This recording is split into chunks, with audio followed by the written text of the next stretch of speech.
Bueno, gracias por estar con nosotros. Me encuentro con el padre Andrés Esteban López Ruiz.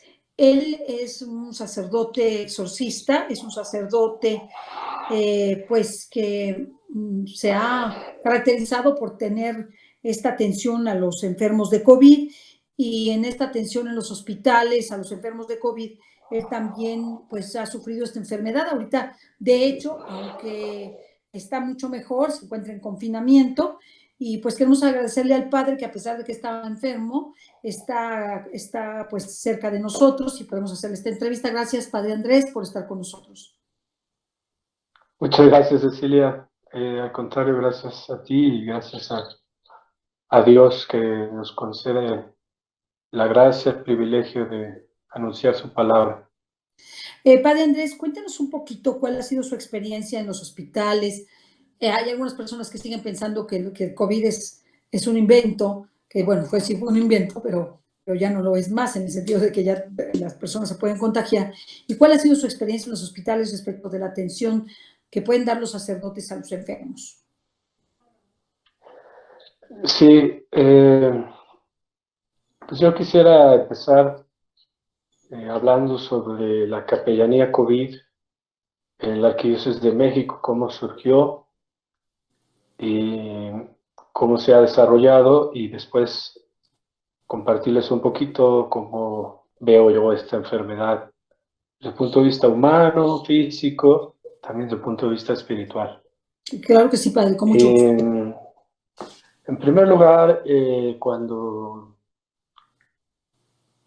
empezó la pandemia, sobre todo cuando llegó a Europa, a España, a Italia, con mucha fuerza, eh, el padre Roberto Funes, el padre Adrián Lozano, su servidor y algunos otros sacerdotes seminaristas, veíamos cómo esta pandemia estaba golpeando de una manera muy fuerte a muchas personas y les estaba quitando la vida sin la posibilidad de, pues, dar ese paso hacia la eternidad acompañados de sus familias, del afecto y las oraciones de sus amigos y desde luego del auxilio y el consuelo de los sacramentos. De modo que esto nos preocupaba bastante porque pues no se necesitaba ser un gran científico para saber que lo que estábamos viendo en España y en Italia iba a suceder en México, y tal vez con proporciones mayores. Y sí, como sacerdotes nos sentíamos interpelados y confrontados, movidos a buscar la manera de acercarnos a los enfermos una vez que esta pandemia llegara a México. Entonces, casi que desde el primer caso del coronavirus en México, porque nosotros empezamos ya a trabajar desde marzo, empezamos a capacitarnos, a informarnos sobre el virus, sobre los protocolos que se habían usado en China, que se estaban usando en Europa para evitar los contagios, la propagación del virus, y cómo podíamos nosotros como sacerdotes utilizar los mismos protocolos y particularmente el equipo de protección personal para eventualmente visitar a los enfermos, tanto en sus casas como en los hospitales. Y creamos un grupo pequeño y empezamos a adquirir equipo, empezamos a tener reuniones y empezamos a hacer solicitudes en los hospitales. Nuestra sorpresa fue que mucha gente nos apoyó con equipo, no, sobre todo amigos míos, médicos, fueron los que empezaron a traerme equipo. Y después la respuesta de los titulares de los hospitales empezó a ser negativa. No nos autorizaban el ingreso a los hospitales. Ya para finales de marzo, ya en México teníamos bastantes casos, sobre todo en algunos hospitales en Tlalpan, y solicitamos el ingreso, pero no se nos permitía el ingreso. ¿Y cuál era la razón? Pues por el riesgo de un contagio, y los directores de los hospitales veían demasiado gravoso el que pudiéramos nosotros enfermarnos y pues sufrir un posible agravamiento de la enfermedad, ¿no? Que nos pudiera costar incluso la vida. Entonces, ante estas negativas, el día 4 de abril, en el convento monasterio de la Visitación, yo desde que me ordené sacerdote, todos los sábados primeros de mes, celebro la Eucaristía en el monasterio de la Visitación Santa María para reparar el corazón inmaculado de María. Y junto con las hermanas hacemos una pequeña catequesis sobre la verdadera devoción a la Santísima Virgen, y luego celebramos la misa con esta intención, queriendo profundizar en el misterio de su corazón inmaculado y de reparar por tanta tristeza y dolor que le causa a la Virgen, pues los pecados de nosotros y de todos los hombres, y especialmente por cuanto rechazamos a Jesús y la sangre que Él derramó por nosotros. Y estando ahí, yo tenía esto en la mente, en el corazón, que aunque nosotros estábamos dispuestos, no había pues una voluntad de permitirnos el ingreso. Y recordé ahí que los niños de Fátima, pues finalmente Francisco y Jacinta enfermaron de la gripe española, en una epidemia pues tal vez la más grande que hubo en el siglo XX y la última de proporciones hasta la que estamos viviendo ahorita, ¿no? De proporciones mundiales. Y ellos murieron a causa de esta epidemia. Y cuando Jacinta estaba muy enferma, la última vez que vio a Lucía, le compartió que la Señora del Cielo la había visitado ahí en el hospital donde estaba, y le había dicho que la iban a trasladar a otro hospital en Lisboa. Entonces, en este hospital en Lisboa, ella iba a morir sola. Y entonces el pensar que iba a morir sola la aterraba, pero finalmente se consoló, y también Lucía, su prima, la consoló con el pensamiento de que no iba a morir sola, que la Señora del Cielo iba a estar con ella, como ella lo había prometido, que estaría con ellos siempre. Entonces, me parecía muy semejante la circunstancia en la que muchos iban a morir solos, sin el auxilio de los sacramentos, sin la compañía de sus familias. A ella, a Jacinta, le dolía particularmente que la Virgen le dijo que era la última vez que iba a ver a su prima Lucía, y pues ella la amaba mucho.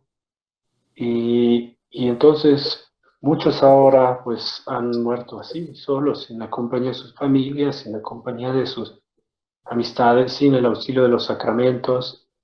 Entonces, lo que consoló a Jacinta fue la fe en que la Virgen no la iba a abandonar, que iba a estar ahí con ella. Y esa fe, pues a mí me llenó de esperanza, porque pensé, si nosotros no podemos entrar a los hospitales en este momento, la Santísima Virgen María sí puede entrar. A ella nadie le puede negar el acceso, nadie le puede negar el ingreso, y donde sea que haya un fiel que la invoque, ella se hace presente siempre. Entonces lanzamos una campaña que le titulamos así, Rosario de Esperanza, y pues ininterrumpida. Hasta el día de hoy, todos los días a las 10 de la noche rezamos el Rosario de Esperanza en mi página de Facebook, Padre Andrés Esteban López Ruiz, y pues hemos consolidado un grupo de oración muy bonito, 1500, 1600 personas en vivo todos los días, con la intención de adoptar un rosario por un agonizante.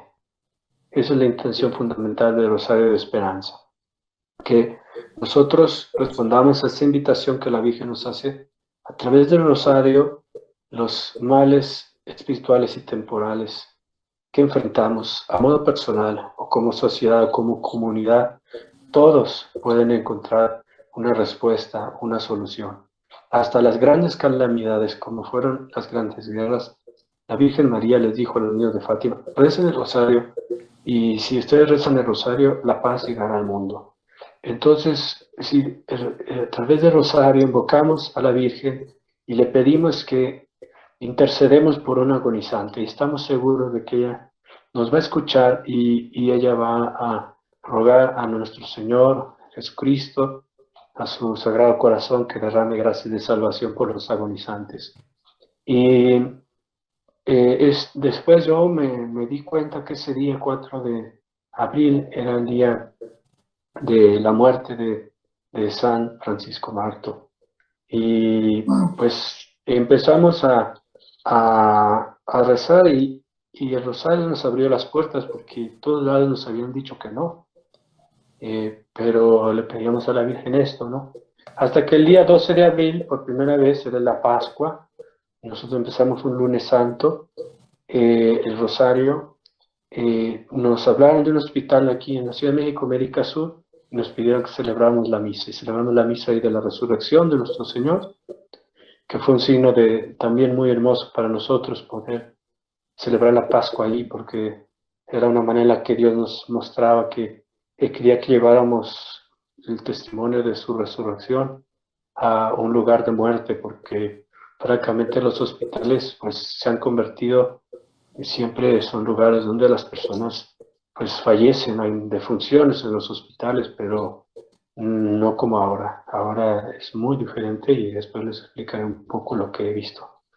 Llevar la luz de Cristo resucitado, que nuestra muerte física no es el final de nuestra existencia, y que Cristo ha muerto venciendo a la muerte con su resurrección para abrirnos las puertas del cielo, y que si nosotros morimos en la paz del Señor, nuestra muerte no es una verdadera muerte, sino es el inicio de una vida, es nuestra Pascua. Y así lo entendimos, conseguimos inmediatamente, siempre trabajamos en comunión con nuestros obispos, de manera particular el obispo que nos acompaña en esta capellanía es el obispo Héctor, auxiliar de la Arquidiócesis de México, pero desde luego siempre con la dirección, la guía del señor cardenal, y también del obispo Luis Manuel, vicario del pastoral. Bueno, con todos tenemos un equipo.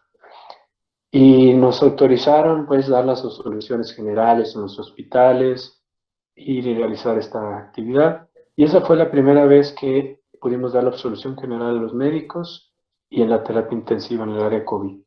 Después de la misa yo pedí permiso, en el hospital nos dieron el permiso, ingresamos, lo hicimos, y después de eso vino la segunda aceptación, que fue en el Hospital General de México. Sí, entonces después de eso empezamos bueno, seguimos solicitando a otros hospitales el ingreso, y nos convocaron para finales de abril en el Hospital General de México. Y ahí la doctora Guadalupe Guerrero, la directora, nos esperaba junto con su consejo para platicar con nosotros, a los 3 sacerdotes que somos capellanes COVID aquí en la arquidiócesis, el padre Roberto Funes, el padre Adriano Sano y a mí. Y ella nos recibió, nos dijo: ¿están conscientes del riesgo que esto implica? Sí, estamos dispuestos. ¿Están dispuestos a asumir la responsabilidad? Sí, estamos dispuestos. Bueno, entonces tienen mi autorización para realizar aquí su acompañamiento a los enfermos, y pueden empezar desde ahora. Y yo le pedí que pudiera ser algo no ocasional, sino algo habitual, que pudiéramos ir no en una ocasión, como fue en América Sur, sino de modo recurrente. Sí, permanente, exactamente, mientras durara la pandemia. Y ella sí, me dijo que sí, que así lo había entendido. Y entonces iniciamos ya una pastoral allí, ininterrumpida hasta el día de hoy. ¿Por qué ininterrumpida? Porque a pesar de que yo me enfermé, pues han seguido yendo los otros sacerdotes, ¿no? Y hemos ido a otros hospitales también, al Hospital Militar Central, algunos de los hospitales del ISSSTE, algunos otros del IMSS, algunos otros hospitales privados, a muchas casas, también a ver enfermos de coronavirus. Particularmente Roberto ha visitado muchos enfermos en casas, pero en todos estos casos siempre ha sido algo más puntual, en lo que un paciente, una familia nos pide el sacramento, vamos, avisamos, solicitamos el permiso, consiguen el permiso y normalmente se avisa a otros enfermos que hay en la misma área y pues no se ve solo a uno, sino se ven a todos, pero de modo permanente, pues ha sido en el Hospital General de México, que por cierto pues es un hospital muy grande, es el hospital más grande de América Latina y también con una concentración de enfermos de COVID bastante alta, ¿no? Entonces se consolidó esta capellanía pastoral extraordinaria para los enfermos de COVID, especialmente para llevar los sacramentos de la unción de enfermos, de la reconciliación y orar con los enfermos, con las familias y orar con los médicos y el personal sanitario. Esto es muy importante porque pues el personal de salud está atravesando una situación muy desgastante, muy compleja y a veces tienen que enfrentarla desde la incomprensión del pueblo, desde la ignorancia que los desprecia, los rechaza y hasta los culpa de las defunciones, y desde el miedo a contagiarse y ponerse en riesgo ellos, incluso con el costo de su propia vida. Sabemos que han muerto muchos médicos en nuestro país, y enfermeras, enfermeros y en todo el mundo por haber estado cuidando a los enfermos. Y ellos también necesitan el auxilio espiritual. Y ha sido un área muy hermosa de apostolado, el poder orar con los médicos, con las enfermeras, con los afanadoras, camilleros, en fin, con todos los que están en las áreas COVID, llevarles el don. Bien, Cecilia, yo te quería comentar que la Iglesia siempre ha estado cerca de los enfermos, siempre ha estado cerca de los que sufren, y eso tiene su origen, su razón en el corazón de Jesús, nuestro Señor, que Él siempre se mostró misericordioso, amoroso y cercano con los pobres, con los enfermos, con los oprimidos por el mal, y de modo particular en los evangelios vemos una cercanía particular a los enfermos y a los leprosos, a los que nadie quería acercarse por el contagio que era tan terrible. Nuestro Señor se acercó a todos ellos. Y la Iglesia pues vive del testimonio, del ejemplo y de la vida de Jesús, y la vida de la Iglesia tiene que ser la vida de Cristo en el mundo. De hecho, esto es la pastoral. La pastoral de la Iglesia no es una pastoral que se construya desde los planes, desde las estrategias, desde el pensamiento del mundo. La pastoral de la Iglesia es la acción por la cual la Iglesia continúa la obra de Cristo, buen pastor en el mundo. Y Él se acercó a los enfermos, Él se acercó a los leprosos, Él estuvo con todos. Y es lo que nosotros hacemos. Pero donde entra Cristo, todo cambia. Él hace nuevas todas las cosas. Él es capaz de transformar un lugar de desolación, de muerte, en un lugar de esperanza, de vida, de paz. Y esa es la pastoral que hemos nosotros podido realizar. Los hospitales en este momento son lugares de mucha desolación. ¿Qué es lo que se respira en el ambiente hospitalario? Tristeza, desesperación, desesperanza, miedo. Los enfermos, todos están muertos de miedo. Yo también lo viví. Tienen miedo a morirse, sienten soledad porque están aislados y no han tenido pues la compañía de nadie, de sus seres queridos. Y los médicos, las enfermeras, experimentan una gran frustración y una gran ansiedad porque hacen todo lo posible por ayudar a las personas a recuperar su salud. Y particularmente en las terapias intensivas, la mayoría no la recupera. Se están muriendo una gran cantidad de personas. Y no solo en las terapias intensivas, sino también en la hospitalización. Yo entro a los cuartos de hospitalización y en un cuarto a lo mejor hay 3 enfermos y uno de ellos entro y ya falleció, una defunción. Y en las terapias intensivas, pues de los que veo una vez, cuando regreso ya no están el 80%, el 90%, porque ya fallecieron.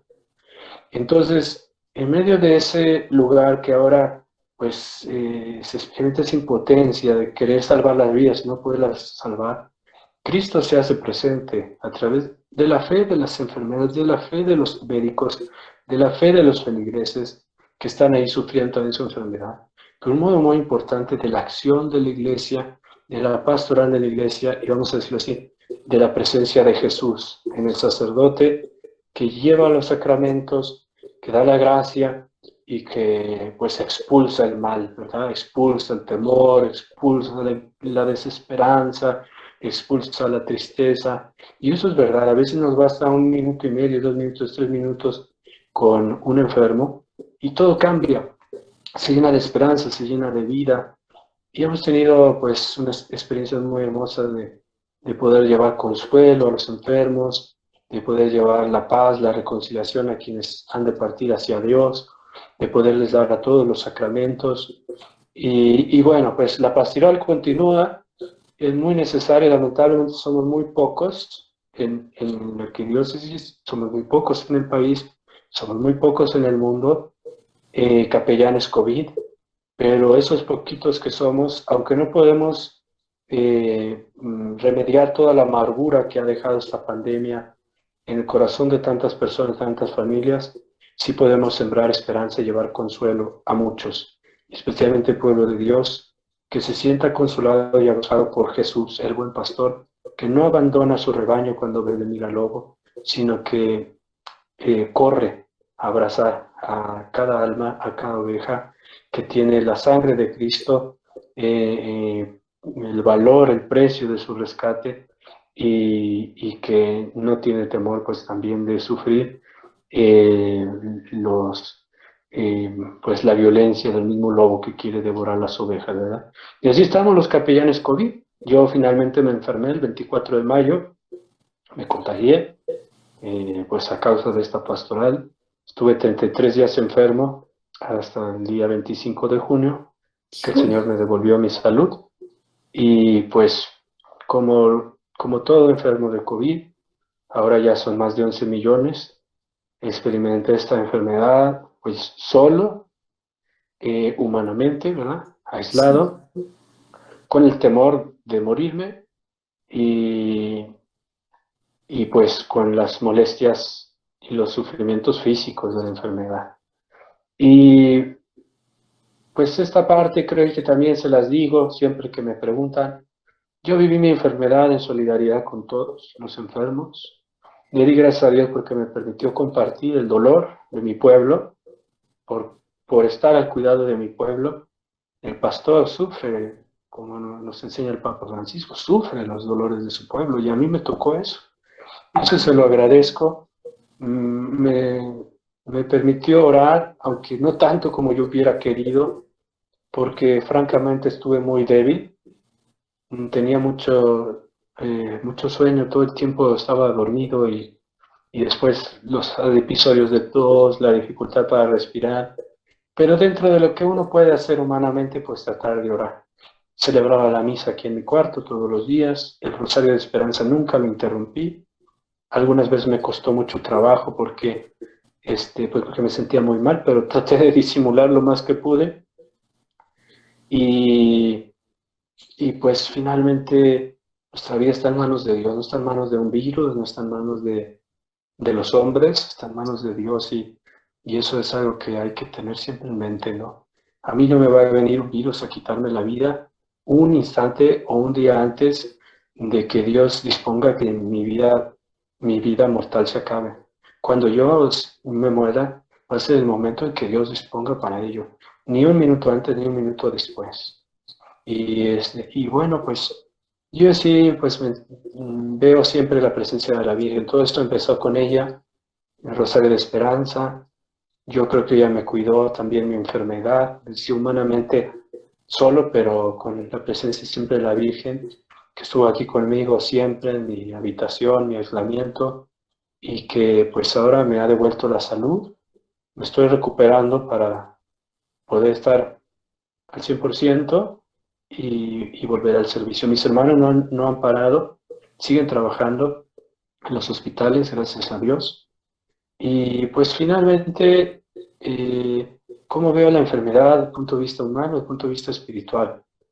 Pues desde el punto de vista humano es una enfermedad muy contagiosa, muy larga, ¿no? Es una enfermedad muy larga y yo pienso que es una enfermedad grave, aunque a veces algunas autoridades han querido, eh, por motivos a veces políticos, que no son los que debería seguir una autoridad que busca el bien común y sobre todo pues la salud pública, han querido desestimar esta enfermedad. Yo les digo, mi experiencia es una enfermedad grave que puede ocasionar la muerte en personas de cualquier edad, no solo en los adultos mayores. Yo he visto jóvenes de 18 años en terapia intensiva, en perfectas condiciones de salud, sin ninguna comorbilidad, de 25 años, de 30 años, hombres, mujeres, sin diabetes, sin hipertensión, nada, en terapia intensiva, gravísimos entre la vida y la muerte. Los he visto. He visto muchas defunciones, creo que es una enfermedad que causa muchas muertes, no solo por las que vemos en las estadísticas. La diferencia es que pues antes los hospitales a lo mejor también estaban llenos, pero con muchos diagnósticos. Ahora es el mismo diagnóstico y que causa muchas defunciones. Altamente infecciosa, a pesar de los protocolos que se siguen, pues muchos se han contagiado, de los médicos, de los trabajadores. Yo mismo no sé en qué momento me contagié. No tengo memoria de haber cometido ningún error en los protocolos, ¿no? Todo lo seguí al pie de la letra y aún así me enfermé. El equipo estaba en buenas condiciones, perfecto siempre. Bueno, una enfermedad altamente infecciosa, grave y, y, y, pues que ha ocasionado pues mucho dolor a muchas personas. Ahora, desde el punto de vista espiritual, pues yo lo que les diría es, la enfermedad pues es parte de la vida, es parte no de la voluntad positiva de Dios, como si Dios hubiera creado esta criatura, la enfermedad, como parte de sus designios para el hombre. ¿Por qué nos ha hecho para la vida, no nos ha hecho para la muerte? Pero Él ha creado el mundo físico con sus complejidades, el mundo natural, con su hermosura, belleza, diversidad. Y sabemos que todo el orden de la creación ha quedado trastocado por el pecado del hombre. Y a causa del pecado del hombre ha entrado la enfermedad a la vida pues, de nosotros. Y Jesús nuestro Señor justamente cuando anuncia su reino, Él se acerca a los enfermos y los cura, no solo para hacerles una obra de misericordia a cada uno, porque los ama, cada enfermo quiere que estén bien, sino porque quiere que la curación de los enfermos sea un signo de su reino, que cuando un enfermo se cure, el mundo vea y conozca que lo que el pecado ha destruido, que es la salud del hombre, Cristo viene a reconstruirlo, que es la salud del hombre. Y Jesús nuestro Señor no solamente viene a reconstruir, a darnos la salud de nuestro cuerpo, sino que la salud de nuestro cuerpo se vuelve un signo de algo más grande, que es la salud de nuestra alma. Él viene a darnos la salud, la salvación de nuestra alma y dándonos la salvación de nuestra alma, nos lo da todo. Entonces, pues, ¿qué decirles a todos, ¿no? Que hay que cuidarnos ciertamente nuestra salud física, hay que seguir las medidas de responsabilidad, hay que cuidarnos los unos a los otros, especialmente a la población vulnerable, pero no solo a ellos, sino a todos, porque es una obra de caridad, porque la vida es un don valioso de todos y porque nosotros como cristianos católicos siempre hemos sido amantes de la vida, hemos sido pro vidas, hemos sido cuidadores, defensores, custodios de la vida de unos y de otros. Pero no hay que perder la sabiduría que viene de Dios. Esta vida en el cuerpo que Dios nos da en la carne es maravillosa, es hermosa, pero es más grande, más importante y más alta la vida eterna. Y así como ahora estamos cuidando nuestro cuerpo con tantas medidas, así deberíamos de estar siempre vigilantes para cuidar nuestra alma. Y Jesús nos lo dice, velen y oren para no caer en la tentación. Y que esa sea una enseñanza para todos en la pandemia, que la salud de nuestra alma vale mucho, mucho más que el universo entero, que el cosmos, que todo lo que hay visible. Cada alma vale más que todo eso porque vale la sangre de Cristo. Y así como sufrimos y hasta tenemos temor de contagiarnos, ojalá y algún día llegáramos a tener el temor de pecar, porque el pecado nos puede destruir mucho más que el COVID, mucho más que el COVID. Y pienso que a todos los que nos ven, si tú estás enfermo, si tú te has enfermado, si se ha enfermado algún familiar tuyo, o si tienes miedo de enfermarte, tenemos todos un remedio al alcance de nuestro corazón. Y Jesús nos dice, vengan a mí todos los que están agobiados y fatigados por la carga, que yo los aliviaré. Y aprendan de mí que soy manso y humilde de corazón. Hay que ir a Jesús, a su corazón. Él es el único que puede disipar nuestros temores, quitarnos nuestras tristezas y darnos la paz en medio de la oscuridad, de la soledad, de la enfermedad. Los enfermos que hemos sufrido, pues yo he hablado con muchos, encontramos ahí nuestro descanso, y los que tenemos miedo encontramos ahí nuestro descanso, ¿no? Y no tengamos miedo de lo que ha de venir, porque el corazón de Jesús está con nosotros, estamos unidos a Él. Dios no está en contra nuestra, sino está a favor nuestro, lo dice la carta a los romanos. Si vivimos en conversión y unidos a Él, Él nos va a dar la vida eterna, y mientras vamos caminando hacia la vida eterna, Él ya reina sobre nosotros, nos da el reino de los cielos, y por añadidura todo lo demás. Sí vamos a necesitar una gran solidaridad y un gran trabajo en común, empezando por la iglesia, pero también la sociedad civil, para reconstruir lo que la pandemia ha destruido, porque hay muchas personas sufriendo carencia, indigencia, desempleo, además de la violencia que vivimos, por ejemplo, aquí en México.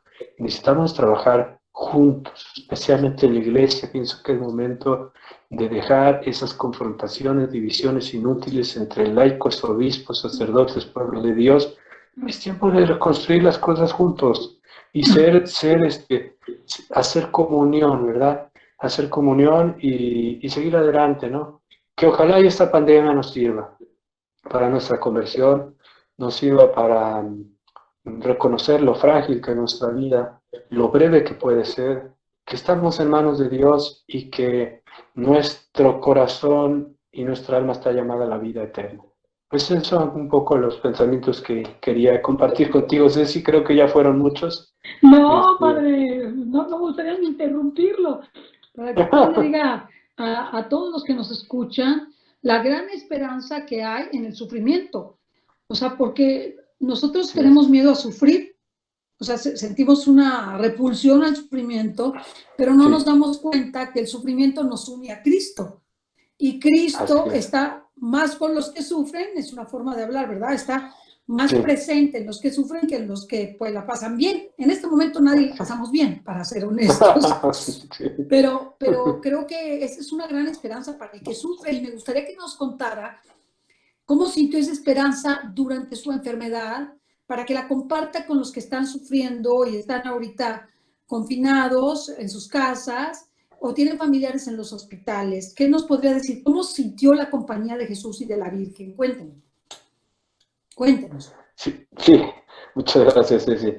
Pues yo creo que el misterio es un misterio del sufrimiento humano, y todavía es más misterioso el sufrimiento de Jesús, el Hijo de Dios, que siendo todopoderoso, impasible por esencia, porque Dios no tiene defecto y no puede sufrir por sí mismo, como las criaturas que tenemos imperfección. Se hizo hombre y se hizo pasible, se hizo pasión, y quiso sufrir y sufrir de la manera más cruenta en su cuerpo y de la manera más tormentosa en su alma. Y solamente mirando a Jesucristo crucificado, Dios que por amor abraza todo el sufrimiento de los hombres y no solamente lo abraza para acompañarnos en nuestro dolor, sino que ese dolor se vuelve la expiación por nuestros pecados. Solamente ahí podemos comprender pues nuestros propios sufrimientos, dolores. Y creo que todo enfermo y todo fiel cristiano, ¿verdad? Pero particularmente los que están enfermos, los que están sufriendo ahorita, tenemos que mirar a Jesús crucificado y descubrir el amor que Dios nos tiene, que ha transformado el dolor que no puede ni siquiera medirse de su cuerpo y de su alma, lo ha transformado en un acto de acción de gracias al Padre, en un acto de adoración, en un acto de obediencia, en un acto de amor, en un acto de expiación, en un acto de amor. El sufrimiento de Jesús en la cruz se vuelve redentor, se vuelve salvífico, en cuanto que Él es capaz de ofrecerse completamente, enteramente al Padre para que lo que Él está viviendo con un amor inmenso sea la causa de nuestra salvación. Y nosotros pues tenemos pequeños sufrimientos. Y en primer lugar tenemos que reconocer que a diferencia de Jesús, no somos inocentes. Él sí es inocente, Él es la víctima inocente. La única víctima inocente expiatoria y la Santísima Virgen por participación de su sacrificio, inmaculada y purísima de su purísima concepción sin culpa. Pero nosotros somos pecadores y no podemos decir que sufrimos pues del mismo modo que Él, no. Pero habiendo recibido su sangre, su sacrificio y su amor, Él nos purifica de nuestras culpas y nos une a su cuerpo, nos une a su corazón, de modo que todo lo nuestro es suyo y todo lo suyo es nuestro. Y cuando nosotros sufrimos unidos a Él, es el cuerpo místico de Cristo que también sufre, porque no somos ajenos a Él, porque somos uno con Él. Y si es el cuerpo místico de Cristo que sufre, entonces también nuestro sufrimiento, cuando es asumido por amor, en obediencia, con paciencia, con humildad, alcanza un valor de salvación. En primer lugar para nosotros mismos, pero también para muchos otros. Y ejemplo de esto nos dan los santos, como el Padre Pío de Pietrelcina, que se hizo socio de la pasión de Jesús, y que seguramente alcanzó pues gracias de salvación para muchos con su sufrimiento. Pero no necesitamos ser Padre Pío para tener una participación íntima y amorosa en la pasión de Cristo a través de nuestros sufrimientos y los males temporales que vamos enfrentando en nuestra vida. Lo único que necesitamos es un corazón dispuesto para amar a Jesús y amarlo en medio del dolor. Y entonces sí, nuestro dolor adquiere un valor salvífico, como nos enseña el gran Papa San Juan Pablo II en la encíclica Salvificis Doloris, ¿no? Nuestro dolor no se queda sin sentido, no se queda sin fruto, no se queda sin explicación, no se queda en tinieblas. Nuestro dolor, nuestro sufrimiento, nuestra enfermedad adquiere un sentido, un valor y un sentido altísimo, porque es un sentido expiatorio, un sentido salvífico, un sentido amoroso de culto a Dios. Le damos gloria a Dios con nuestros cuerpos enfermos, con nuestros cuerpos cuando se los entregamos en medio del dolor, uniéndonos a Cristo. Siguen también el ejemplo de San Pablo. Entonces, todos los que están sufriendo en cuerpo y alma, nunca nos olvidemos, primero, de que no estamos solos en nuestro sufrimiento, como lo has dicho Ceci, de que Jesús nuestro Señor está muy cerca de nosotros, de todos los bautizados, de todos los hombres y mujeres, pero de modo particular Él se deja sentir con más fuerza con los que están sufriendo.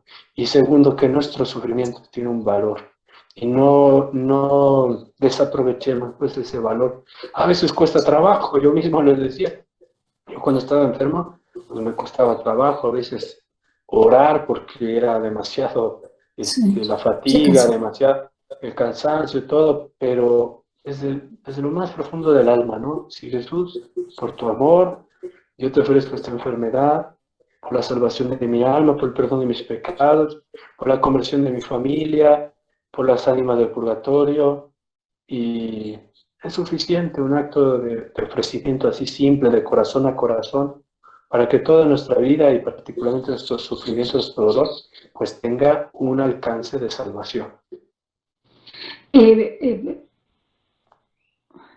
Padre Andrés, se me fue, simplemente denos los datos, le voy a pedir los datos de la pastoral COVID y de la, ¿cómo se llama? Parroquia COVID, ¿verdad?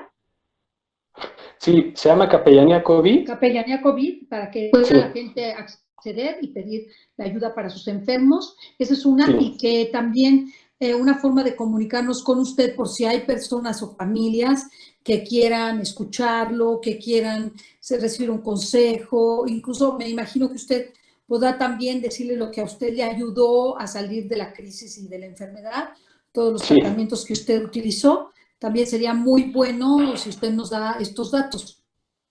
Sí, si usted quiere, requiere el auxilio espiritual de la Capellanía COVID, puede solicitarlo a través de las páginas de Facebook. La página Parroquia Sagrada Familia Portales. Ahí se puede mandar un mensaje y nosotros vamos a responder. O en mi página personal, Padre Andrés Esteban López Ruiz. Ahora, yo en este momento no estoy saliendo a ver enfermos porque no me han dejado los médicos todavía, pero yo creo que pronto ya voy a estar recuperado, primero Dios, para que pueda seguir este trabajo. Pero en estas páginas, Parroquia Sagrada Familia Portales, Padre Andrés Esteban López Ruiz puede solicitar el servicio del auxilio espiritual de la Capellanía COVID aquí en la Arquidiócesis de México. Y el rosario que usted hace, el rosario por los el rosario de esperanza, todos los días a las 10 de la noche, en mi página, Padre Andrés Esteban López Ruiz. Muy bien. Es muy bonito porque muchos de los que están rezando son algunos que se enfermaron y ya se curaron de COVID. Entonces, otros que están enfermos ahorita, bueno, ahí los esperamos y ahí también les voy compartiendo cada noche antes del rosario, 5 o 10 minutitos, alguna reflexión. Y yo creo que eso es lo más fácil para que estemos en contacto y te agradezco mucho, Ceci, por este espacio que seguramente, como lo haces siempre en tu programa o en tus programas y en este medio, seguirá siendo para la gloria de Dios y para sembrar su palabra en el corazón de muchos y pues el amor a Jesús, a su reino, que es nuestro Rey, y a la Santísima Virgen María, la esperanza que nos da, que no estamos solos, que ella siempre nos va acompañando en nuestra vida. Padre, darle las gracias, desde luego, que sé que todavía no se siente perfectamente, pero le doy las gracias y sepa que siempre va a estar abierto aquí el canal. Si usted quiere dar un mensaje especial, si usted quiere comunicarse con las personas, si usted quiere que pongamos en nuestra página un mensaje, porque ya ahorita como medio de comunicación llegamos a muchas personas, gracias a Dios, con muchísimo gusto. Es más, si usted dice, Ceci, yo quiero tener cada semana un mensaje, mandarles un mensaje a todas las personas, encantada, Padre. O sea, encantado, nosotros felices, porque estamos seguros que esto sensibilizará de manera importante a todos los que nos escuchan sobre la importancia de rezar y orar por nuestros enfermos, de participar con ellos en este dolor, y los que estamos sanos, ser misericordiosos y compasivos con esos enfermos, como Jesús lo fue. De hecho, el Evangelio del día de hoy trata de eso. O sea, el Evangelio del día de hoy trata de la compasión de Jesús por los más necesitados y por los enfermos. Y nos pide que oremos mucho porque faltan obreros en su mies, faltan obreros. Y necesitamos pedir mucho por sacerdotes religiosos, escogidos, consagrados y laicos, entregados, que puedan ayudar en esta labor. Entonces, Padre, siéntase en su casa, le agradecemos muchísimo. No te olvides, el Padre está en Facebook, en Andrés Esteban López Ruiz. Ahí hace su rosario a las 10 de la noche, todos los días, por los enfermos de COVID. Y también en la parroquia, ¿cómo se llama la parroquia? Sagrada Familia Portales. Sagrada Familia Portales, y ahí vas a encontrar la Capellanía de COVID. Si necesitas la ayuda de los sacerdotes que se están encargando de esto y quieren ustedes que tener algún auxilio espiritual, sobre todo con los enfermos. Le quiero preguntar algo, si un sacerdote quiere colaborar con ustedes en la capellanía, ¿es posible? Claro, el cardenal Carlos Aguirretes hizo una convocatoria abierta para todos los sacerdotes que quisieran colaborar. Le dijo, tiene que ser voluntario, tienen que ser menores de 55 años y no tener enfermedades como diabetes, hipertensión, etc. A la fecha, pues no hemos recibido todavía respuesta o propuestas, pero seguimos esperando y si algún hermano sacerdote pues me está escuchando, ojalá y se animen, es algo muy hermoso, le da mucha profundidad a nuestra ofrenda sacerdotal. Realmente cuando nos ordenamos sacerdotes, pues nos postramos y ahí nos queremos sepultar con Cristo, dar la vida por Él. Bueno, pues es un momento para hacerlo realidad, ¿no? Claro. Y entonces, pues anímense, aquí estamos, y más ahorita que necesitamos refuerzos, porque yo ando en la banca de la capellanía, ¿no? Gracias, Ceci. No se preocupe, padre. La idea es nutrir de sacerdotes y de personas que puedan hacer oración por ustedes. Y mientras usted hablaba, me di cuenta que el Señor le había permitido todo esto porque quien está sosteniendo a estos sacerdotes para que no se contagien es usted. Fíjese qué especial, o sea, sentí que usted los estaba sosteniendo y que el Señor necesitaba su sufrimiento para sostener todo lo que se está haciendo en la capellanía y necesita siempre pues esa alma víctima porque pues así es, Padre, pues así, ya sabemos que Jesús siempre nos toma la palabra del sufrimiento y de querernos ofrecer y eso es muy grande porque sostener, usted parece que no está activo, pero a lo mejor está más activo que sus hermanos porque está ofreciendo el sufrimiento de Cristo, ¿verdad? Y unido a Cristo para que ellos puedan seguir adelante. Y sobre todo también ofrecerlo para que lleguen nuevos sacerdotes, reemplazo de nuevos sacerdotes que jóvenes, dispuestos. Yo me voy a poner a la tarea de convocarlos, voy a ver para que puedan engrosar las filas con usted, Padre, o sea, puedan tener la posibilidad, ya sea de ofrecer su día a día por la capellanía y los sacerdotes que están haciendo esto, y también poder ir a los hospitales, porque yo creo que el mayor dolor para cualquier persona creyente es que su familiar no haya tenido los auxilios espirituales. Ese para mí es el mayor dolor. Porque cuando una persona recibe los auxilios espirituales, pues es maravilloso, ¿no? Es maravilloso, ¿no? Sí, y sabes qué, Ceci, ahora tú mencionas algo muy importante. Creo que hay muchas vocaciones sacerdotales que van a surgir de esto. Y hace poquito me escribió un niño, me habló un niño en una videoconferencia. Él tiene 12 años, se llama José, y el niño me dijo que su mamá que quería darme unas palabras. Y apenas empezó a hablar, empezó a llorar. Y me dijo, padre, yo cuando supe lo que están haciendo en los hospitales, hice en ese momento, yo sentí en mi corazón que yo quería ser sacerdote y que Jesús me estaba llamando, porque así como Jesús da la vida por nosotros y dice, yo veo que ustedes también lo están haciendo y yo quiero hacerlo también. Entonces yo creo que también, pues como fruto de esta capellanía va a haber vocaciones, solamente Dios sabe, pero hay muchos que se están motivando, decir, levantando la mano también, ¿no? Jóvenes, niños. Es extraordinario, la verdad, un don de Dios que nunca nos abandona. Y recordemos que el fruto del sufrimiento, pues, es esa trascendencia y esa paternidad y maternidad espiritual que permite la continuidad de la salvación. Entonces, el COVID, lejos de ser una catástrofe, es un don. Es un don porque nos sensibiliza al sufrimiento, porque nos hace partícipe del sufrimiento de Cristo y nos permite comprender lo pequeño que es la vida, lo frágil que es la vida y lo grandioso que nos espera después de esta vida, que es la vida eterna, que muchos han perdido la fe en la vida eterna, ya no creen en la vida eterna. Entonces, por eso no tienen esperanza, piensa que esto ya es lo peor, ¿no? Algunos enfermos de COVID, una vez declarados enfermos de COVID, no sé si sepa que se han hasta suicidado por saber que tienen COVID. Entonces, hay esperanza, ¿verdad? Y eso es lo más importante. Padre, me despido de usted. Gracias, que los micrófonos están abiertos porque ya tienen 1000 cosas y nosotros acá también ya estamos ya todo el mundo tocando las puertas diciendo ya. Pero Muchas gracias, Padre. Le mando un saludo afectuoso y además nuestras oraciones, y vamos a tratar de participar del rosario con usted. Vamos a convocar a muchas personas para que recen con usted el rosario de COVID, para apoyar a los sacerdotes y apoyar a los enfermos de COVID. Y vamos a hacerle la convocatoria de muchos sacerdotes para jóvenes que quieran participar como usted en este apoyo a los enfermos y en los hospitales. Gracias, Padre. Le mando un saludo. Adiós. Dios los bendiga. Hasta luego. Adiós. Adiós. Hasta pronto. Adiós.